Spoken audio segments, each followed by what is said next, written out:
there's a lot of people that are not presenting Jesus well to their families.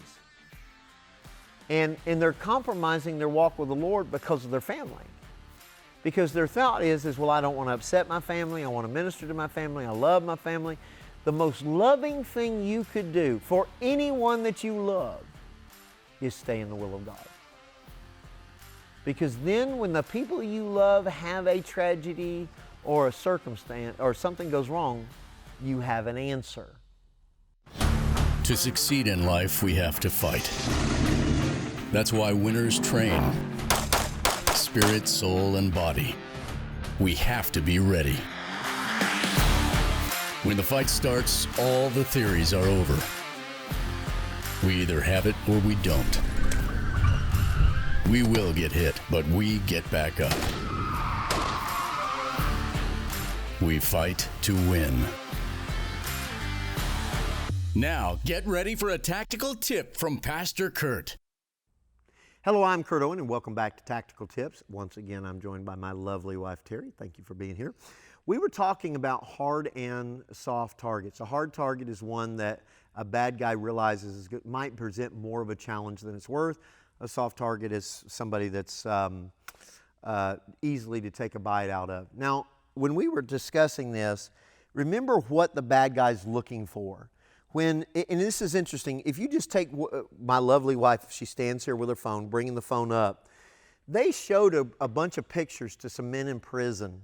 And one of the pictures looks similar to this. Or I think it might have been one-handed like this, and she had, you remember that grip, like this. And when they saw this picture, they said, now we wouldn't mess with her. And they said, why is that? Two reasons. Her head is up and she looks confident. Plus, she has a weapon in the hand we could be struck with. You need to be a hard target. Hello, I'm Kurt Owen, and welcome to Fight to Win. I have to be honest, this is probably one of the messages I am most excited about. It is, in a lot of ways, it's kind of a hallmark message of the ministry, which is a little weird because of how late in my walk with God this came. This is a message that changed my life forever. This is a message that's going to take us a while to get through.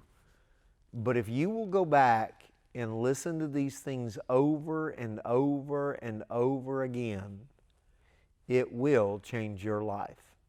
All right? Now, what we're going to talk about, let's just go ahead and open up here and then we'll kind of kick it off.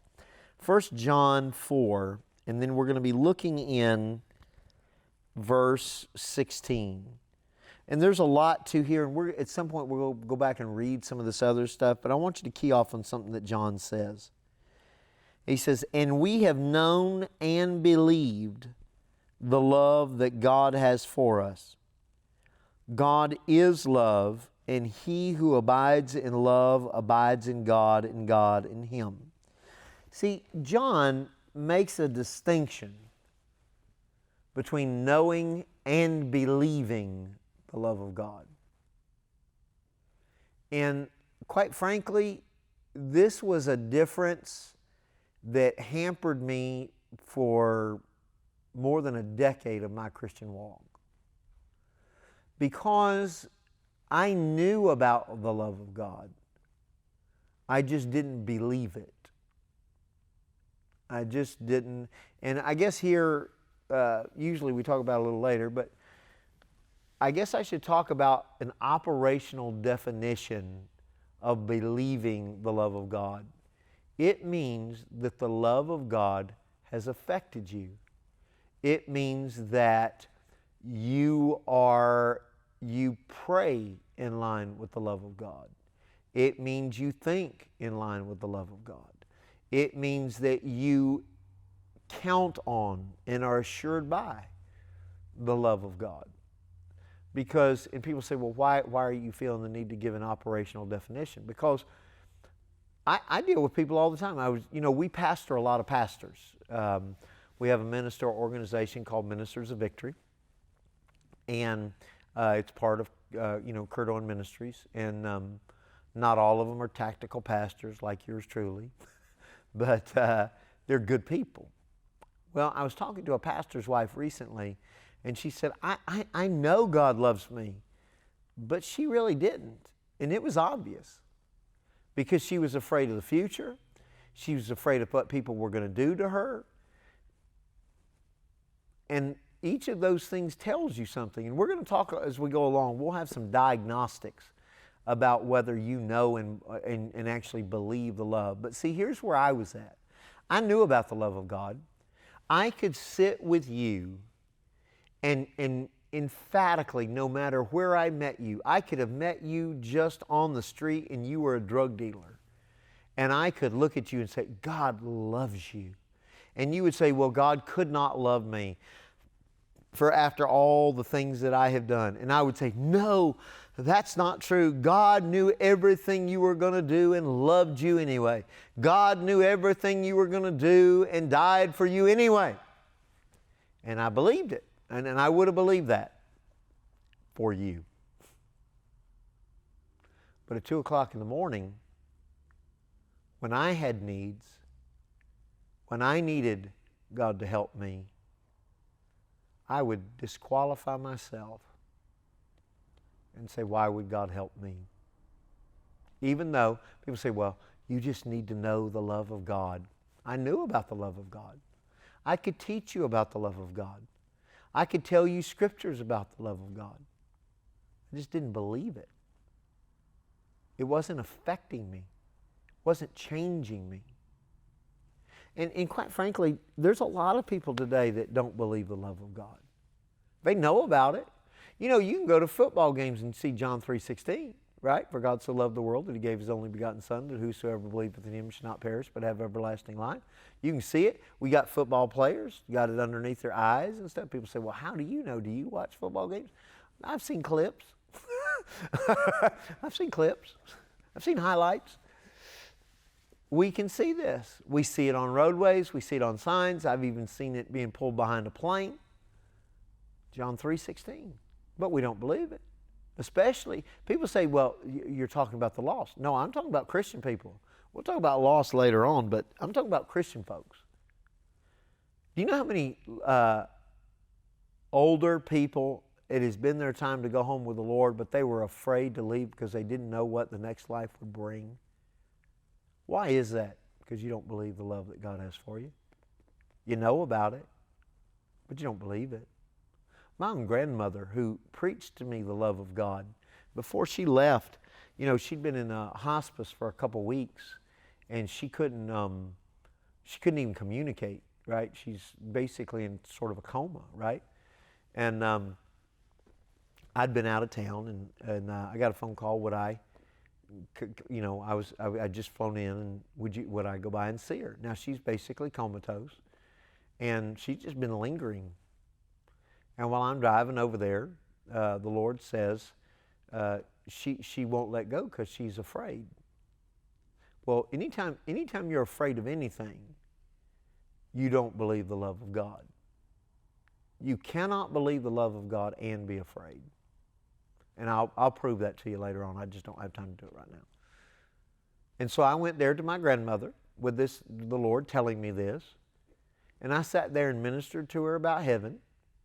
I sat there and talked to her about how much Jesus loved her, and that though, yes, there were some corrections He was going to make when He saw her, but she would be welcomed with open arms, that He loved her and was looking forward to visiting with her. And once I ministered to her, I think for about, I don't know how long it was really, and then I left, and after she'd hung on for about 2.5 weeks, she was gone in 30 minutes.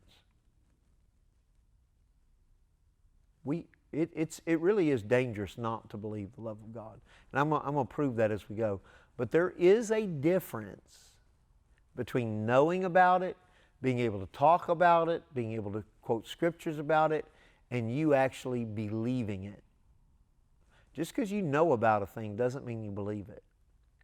You know, when I was coming up, we had to learn ballistics. And there's a lot, honestly, it was... I don't remember a lot of it, but I do remember this. I was with a buddy of mine, okay?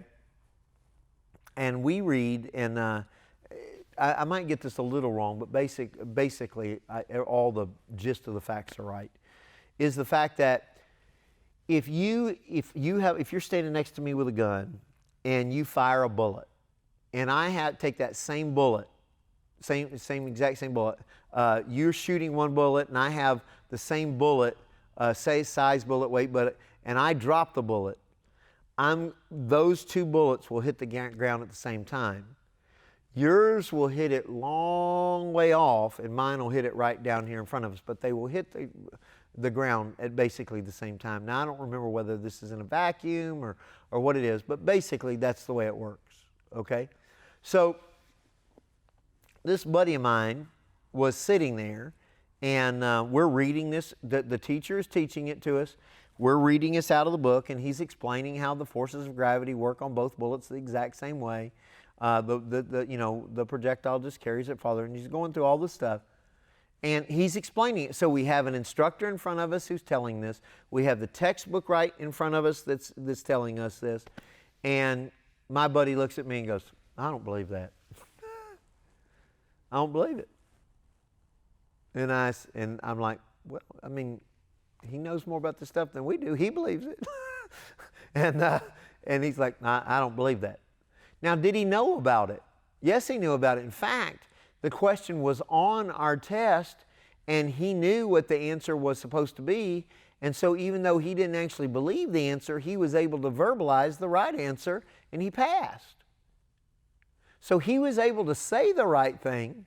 He was able to say what the teacher wanted to hear. He was able to say what was in line with the book, but he still didn't believe it. He knew it, but he didn't believe it. Do you think people can do this in Christian circles? Obviously they can, because John felt the need to emphasize, folks, we don't just know about the love of God. We actually believe it. We have both known and believed the love of God. It is not just an intellectual exercise to us. It is not just mental reasoning to us, but it is truth. We believe what we know about His love. Now, let me give you a biblical example of somebody that knows but doesn't believe, okay? So that you understand the difference. Go with me to John chapter 11. And in John chapter 11, this is where Lazarus is dying. He's dying at first, then he's dead. And in verse 1, and literally I could teach, there's so much in these things that I could teach. And I'll try to give you a little bit of tidbits, but we need to get to our subject. It says in verse 1, "Now a certain man was sick, Lazarus of Bethany, the town of Mary and her sister Martha. And it was Mary who anointed the Lord with fragrant oil and wiped His feet with her hair, whose brother Lazarus was sick. Therefore the sisters sent to Him, saying, Lord, behold, he whom you love is sick. Jesus heard that and said, This sickness is not unto death, but for the glory of God, that the Son of Man might be glorified through it." Notice here, Jesus has a habit of when he's confronted with a problem, He uses His words immediately to speak the answer to the problem. Okay? And He's not doing that to earn it from the Father. He's doing that because He believes the Father. Now in verse 5 it says, "Now Jesus loved Martha and her sister and Lazarus. So when He heard that he was sick, He stayed there 2 more days in that place where He was." Now that's an interesting statement. He loved them, so He stayed where He was at. You know, that is not the way most people think love is. If you truly loved Him, Jesus, you'd have jumped and run. You would have been near panic-stricken. You would have been worked up. You would have, oh, He's not sick, is He? We need to get to Bethany now. Right? Isn't that the way we think love actually acts? That we think that's the way love behaves? No, He stayed there 2 more days, and He explains it. He says, so He stayed 2 more days in that place where He was. Verse 7, then after this, he said to his disciples, let us go to Judea again. The disciples said to him, Rabbi, lately Jews sought to stone you. Sought to stone you, and you are going there again? Jesus answered and said, are there not 12 hours in the day? If anyone walks in the day, he does not stumble because he sees with the light of this world. But if anyone walks in the night, he stumbles because the light is not in him. Now this is interesting because now Jesus is explaining why he waited 2 days. If I had left 2 days ago, I would not have been walking in the light. But I'm walking in the today I'm leaving because I'm walking in the light. What is the light here he's talking about? He's talking about the will of God. He's talking about how he stayed in the will of God. As long as I walk in the will of God, I cannot be made to stumble. It's when I start walking in darkness. Now, here's the thing, and this is just a side journey here with you and your family, because there's a lot of people that are, there's a lot of people that are not presenting Jesus well to their families. And they're compromising their walk with the Lord because of their family. Because their thought is, well, I don't want to upset my family. I want to minister to my family. I love my family. The most loving thing you could do for anyone that you love is stay in the will of God. Because then when the people you love have a tragedy or a circumstance or something goes wrong, you have an answer. Many of us are compromising the power of God and the will of God for our lives and our ability to help other people because we're trying to act in so-called human love, reassure them how we feel about them, rather than staying in the light of God's will. Man, I'm running out of time, but I want to tell you this story, and I'll try to make it as brief as I can because I thought I was going to get through this whole chapter, but I don't think it's going to happen. But listen, this is what happens.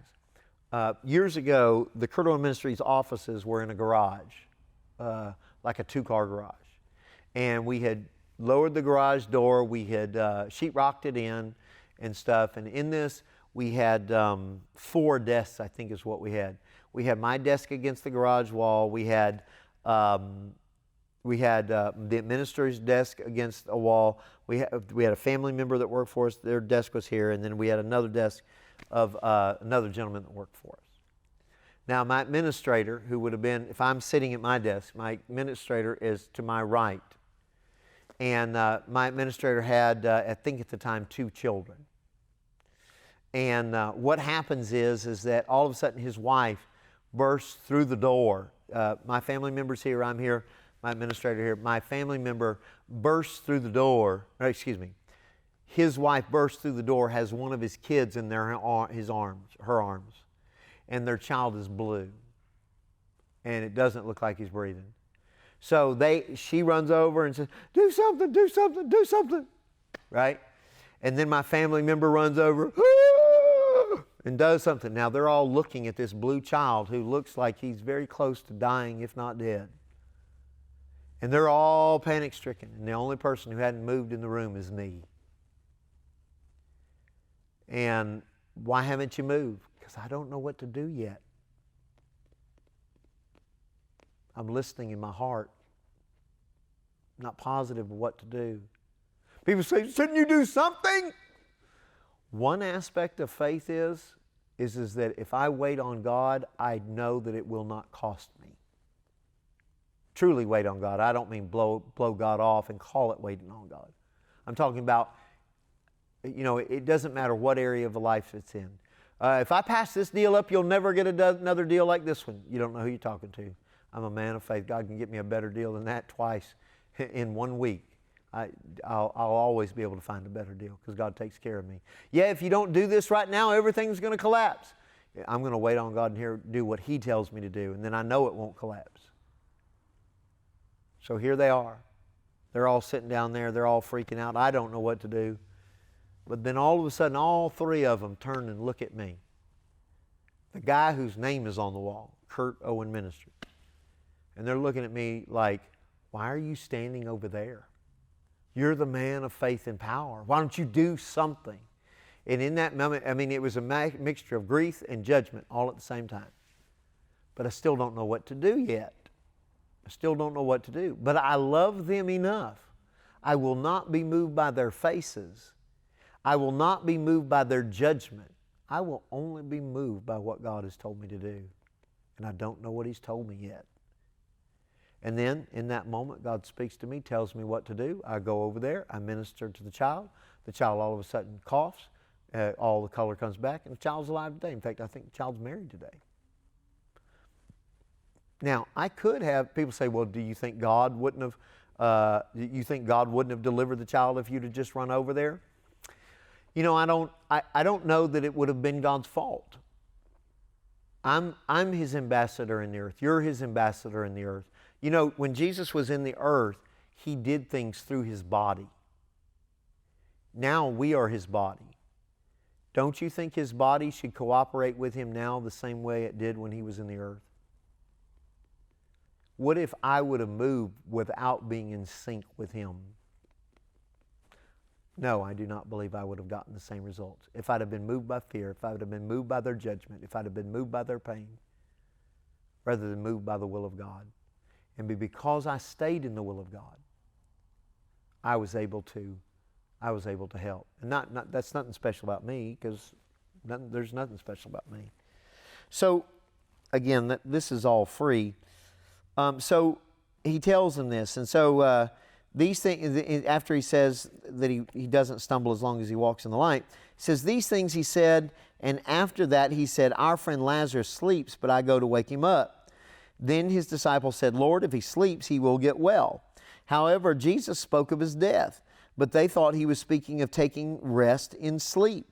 Now, this is interesting for all of you who do not believe in the power of words. If it doesn't matter what you say, why didn't he just say he was dead? Why say, "I believe he sleeps," or "he sleeps, I go to wake him up"? Why not just say, "Hey guys, he's dead, I'm going to go raise him up"? Because words matter. Then he goes on to say, and he says, however, it says, verse 12, "Then the disciples said, 'Lord, if he sleeps, he will get well.' However, Jesus spoke of his death, but they thought he was speaking of taking rest and sleep. Then Jesus said to them plainly, 'Lazarus is dead.'" People say, "Well, see there, he said he was dead," because they pushed him into it. But then he immediately undoes the whole thing about him being dead. "But I am glad for your sakes that I was not there, that you may believe. Nevertheless, let us go to him." So even though he said he's dead, he immediately speaks faith afterwards. Now, again, that's an entirely different message. But then notice Thomas. Then Thomas, who is called the twin. Now, most of us know him as Doubting Thomas, right? That's the way most people think of him, as Doubting Thomas. But it's interesting. He said, "Then Thomas, who is called the twin, said to his fellow disciples, 'Let us go. Let us also go, that we may all die with him.'" That's interesting, isn't it? This man who's Doubting Thomas, because he doesn't believe him even now, right? He doesn't believe this whole thing about you can't be made to stumble. But he's willing to die with him. You need to understand this. Never mistake your love for Jesus for your trust for Jesus. There are many people that love Jesus that do not trust Him. There are many people that love Jesus but do not believe Him. How do you know that? Because this man just said, "I don't believe a thing you're saying, but I love you enough to die with you." Is he committed? Absolutely true. Does he trust him? Absolutely not. Is he committed to him? Absolutely. Does he believe him? No. He does not. All right, let's get on with this, because I got to get, again, our example is supposed to be about knowing and believing. So here in verse 17, it's, "So when Jesus came, he found that he had already been in the tomb 4 days. Now, Bethany was near Jerusalem, about 2 miles away, and many of the Jews had joined the women around Martha and Mary to comfort them concerning their brother. Now Martha, as soon as she heard that Jesus was coming, went and met him, but Mary was sitting in the house." This is interesting to me. Martha does not bring anybody with her. Martha does not bring Mary with her. Now Jesus, she says this, verse 21. Now Martha said to Jesus, Lord, if you had been here, my brother would not have died. Okay. You know, at first I used to believe that she was like blaming him, but now I think she's trying to build him up. Lord, if you'd been here, my brother would not have died. I believe that. Now notice this. But even now I know that whatever you ask God, He will give you. Now what did she just say? I believe if you'd have been here, he would not have died. This is real easy for religious people to say, well, under the right circumstances, this would have worked. Oh, of course, God is able. Of course, God is able. And then when you come up with, yeah, He's not only able, He's going to do it, and He's going to do it right now. No, not, well, we'll get to there in just a second. It says, but even now I know. Now notice what she says. I know that whatever you ask God, God will give you. She's acting like she believes. Is she saying the right things? Is she saying the things that Jesus wants to hear? Is she able to pass the test? Oh yes. If you'd have been here, my brother would not have died. Oh yes. I believe even now God will give you whatever you ask. Does she know it? Yes, she knows it. Does she believe it? Not at all. Not at all. And this is where we're going to pick up next time, because we need to talk about the fact, and you're going to get something out of this. You're not going to want to miss it, because knowing and believing the love of God is what is important. Not just being like Martha, who knew it, who could say it, but didn't necessarily believe it. To that end, we have a brand new book called Knowing and Believing the Love of God, a daily devotional. Listen, you need this because you need to be feeding on the love of God every day. You need to be renewing your mind every day to how much God loves you. And these will give you some simple things, plus some simple exercises to practically help you begin to believe and trust the love that Jesus has for you. He loves you so much, but it's got to move beyond just knowing about it to you believing it and it affecting every aspect of your life. My name is Kurt Owen. This is Fight to Win. And we here at Kurt Owen Ministries remind you, Jesus is risen. Victory is assured. To receive your free gift from Kurt Owen Ministries, visit our website or call us at 1-800-215-0428. Hello, I'm Kurt Owen. We have a brand new offer for you with our new subject, Knowing and Believing the Love of God. Again, this is the Knowing and Believing the Love of God daily devotional. This will help you get established in the love of God for your life. You can go to our website, fighttowin.tv, or you can call us at 1-800-215-0428, and you can receive this absolutely free. The partners of Kurt Owen Ministries provide the resources for us to give this to you. Take advantage of this opportunity. Call us at 1-800-215-0428.